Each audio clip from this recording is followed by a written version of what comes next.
are. So, where do you want to go? There you want to go. There they are. That is the Copenhagen Wolves, if I'm not mistaken. There they are. Hello, wave for the camera. Hi mom, I'm on television. I'm a great esportsman. That is perfect. There they are. Completely trained. Very nice, very nice. That is the players. Haha. So, kurzen Applaus mal für die Copenhagen Wolves. And now, we're coming, of course, Gamescom 2012 in Cologne. Cologne is in Germany. So I guess now it's getting a little bit louder if I say, give it up for the German team. We has Asian! Jawohl, da sind sie, das deutsche Team hier bei dem Samsung European Encounter, organisiert von den World Cyber Games 2012, gesponsert von Samsung.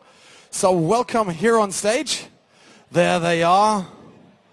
Very nice, you're very nice, concentrated, focused. Wonderful, wonderful. Hello, hello, yeah. We has Asians, there they are. So, ladies and gentlemen, get ready. At 13:15, no, what is it? Quarter past 1. So 13:15, there will be the match in Dota 2, Samsung European Encounter. Get ready, fasten your seatbelts. This is the WCG, the Samsung European Encounter. Here is Dota 2 Final!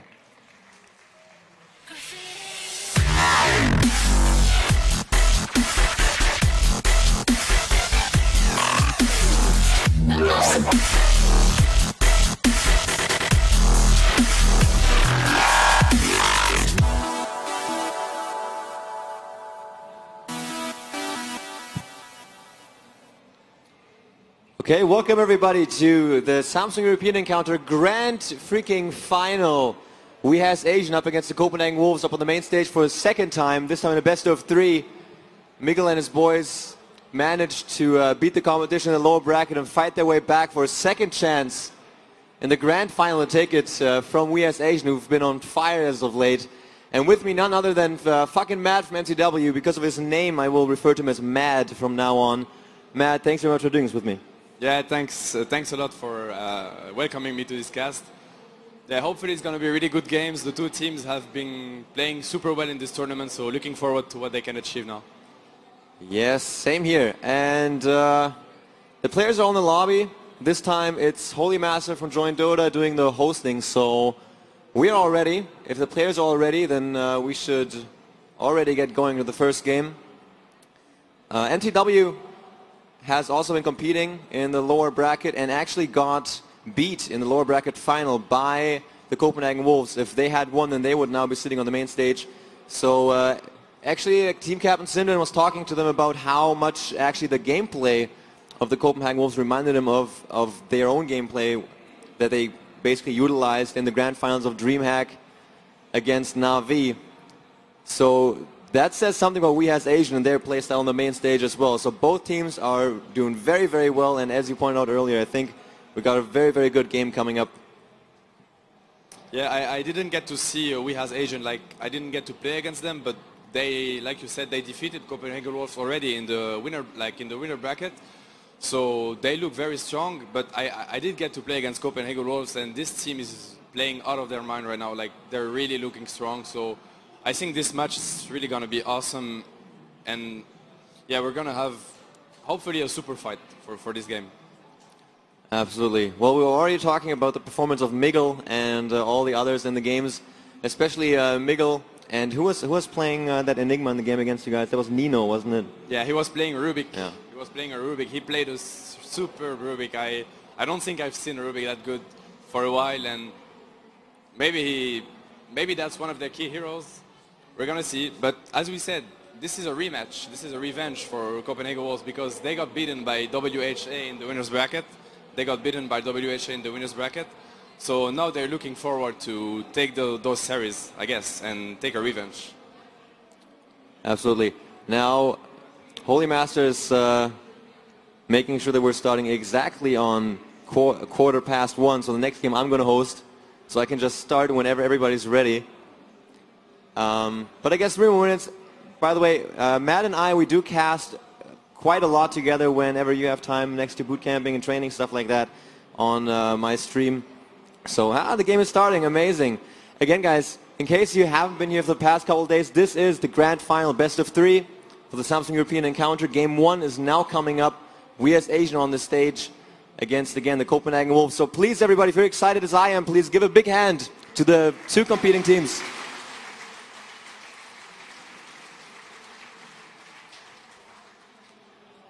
And unfortunately, guys, we do have that one screen having some technical difficulties, so my apologies about that. I hope we will still be able to follow the game with no other problems. We as Asian, most of them have not had stage experience so far, so for some reason they seem to be doing very, very well when it comes to the pressure of performing in front of a live audience. Most people, like you guys in the crowd, probably don't realize how scary you are. Like, there's like a huge crowd of you sitting and watching everything you do. It's kind of scary and intimidating, so it's actually a very good performance by We as Asian to keep their cool. And again, grand final now starting. We're beginning with the draft. Nagasar and Lycan, so very, very standard stuff. How was it drafting against the Copenhagen Wolves? Was it relatively normal stuff or anything in particular that you remember? I don't remember anything particular. Honestly, it was standard bans. Those heroes are really, really used on the competitive scene lately, and they're almost unbalanced. So, and what we see right now as a second ban for We as Asian is less standard. It's actually one of the key heroes of Wolves in this tournament. They used Morphling on Balsam a lot in this tournament, so that's a respect ban, like we call it. And that's a pretty smart one, I have to say. Yeah, Balsam played a very, very powerful Morphling. Not even mentioning Miggle's sick-ass Rubik. I was standing behind him in that other tournament stage watching him play Rubik, and it was just crazy. So perhaps they will incorporate this idea into their draft as well. Again, guys, when it comes into the game itself, and there will be strategic maneuvers such as a smoke gank, or there's like some observer wards in a strategic spot, or if we have a Sand King and he gets a dagger, then we will not mention that. We cannot mention that because they on stage are able sometimes to hear us, and that would just kind of influence the game. We don't want to do that. So what we will do instead is bring up the item screen, bring up the gold graph, the experience graph, and leave it up there for like 10 to 15 seconds for you guys to check yourselves. But if there's like a level 1 Roshan happening or anything like that, please don't go crazy until he's dead, or otherwise we might influence the whole competition. So there's that Rubik ban actually from the Wolves themselves, so they don't want to give him away in the first ban. Yeah, that's how high they rate this hero right now. Like, they don't even want to take the chance to give it to the opponents to get it themselves. It's one of the first bans, so that will leave another, like many other heroes in the pool, so that's Chen, Leshrak. Then we see the Leshrak first pick coming out of WHA. Many heroes are left in the pool, such as like Chen, for example. That's a really top pick that has been used a lot in this Samsung European tournament. So we're gonna see if Wolves wanna get this hero right now. They might look for it. Chen, Enchantress. Yeah, there's actually Silver that they use a lot. I don't think I've seen them ignore him, and there you go, like first pick Silver and Chen. That's very standard. So they play Lone Druid on the long lane, I guess? Yeah, they play it safe lane and long lane. I think I've seen S4 playing it lone lane, if I'm not mistaken, and then Balsam playing it safe lane. They both played super good lone druid, so no problem for them. They can lane it where they are. Okay, and then they go Chen solo mid. And Venomancer. Alright, this Venomancer Leshrac combination. Venomancer has become such an impressive hero as of late, especially in competitions like this. The Gale is just a 14-second, 50% slow. It's just ridiculous beyond belief. And then you have the wards that have, I think it's like 400 and then some HP on level 4. Yeah, exactly. It's really hard to take down, and it's a huge pushing power. What we see from coming out of We as Asian, this Chaos Knight pick, we can explain it because against Lone Druid, Lone Druid is very tanky in the early stage. He needs no item, it's only his spells, his ultimate. So you need a huge damage dealer to deal with Lone Druid, and that's what CK does with his Phantasm. Except for we as Asian, I don't think I've seen a team in this competition so far that have fared well with a long lane solo Lone Druid. Because the teams just came in and ganked him, and he never actually ended up, like by the time he got a Radiance up or a Relic, it was already the point in time when they had lost map control, maybe lost a tier 3 tower or two, and never got the ball. But yesterday we as Asian utilized the Lone Druid, played by Hani once more, who's been just performing tremendously throughout this entire competition. And he got his items up very fast, and they ended the game pretty quickly. Last pick now, Shadow Demon, second ban phase, and Broodmother has been ignored during the entire first ban phase. Now gets taken up by We as Asian, don't want to risk that pick. That's very uncommon because Broodmother is usually super good against when the enemy gets no counters, such as Sand King or Tyrant, or so. We could expect the Broodmother to pick, but I guess both teams don't feel comfortable with this hero, so they just ignored it. We can point out the Shadow Demon pick, which is a really smart one. It's one of the best counters to CK actually, because when CK stuns a target and look for blinking on it, Shadow Demon is one of the only breaker to this combination. It's super effective. They used it already in this tournament. So basically Disruption, one of the most versatile skills out there, because you can use it offensively, defensively. You get one of your teammates focused down. If you're in the right position, you just disrupt him, and he's fine for that duration. It gives your team some time to position yourselves correctly and to decide what you want to do. Do you think that we as Asians going to utilize Enchantress or Enigma? Like, oh, Enigma did get banned out now by Copenhagen Wolves. I missed that one. So Enchantress can be picked by we as Asian if they feel like they need a Wooder or they need more aggression. We're going to see, honestly, their lineup. What we can say about both lineups right now, it's going to be super aggressive games with a lot of action, hopefully, because you have pushing power with Lone Druid and Shen for the Wolves, and you have, like, obviously aggression and pushing power with Leshrac, Venomancer, and TK for we has Asian. So looking forward for lots of actions this game. Invoker. Okay, what do you think about this Invoker pickup? He's probably obviously going to be the solo mid or safe lane if they put Venomancer with Leshrac mid or Chaos Knight, I mean. Yeah.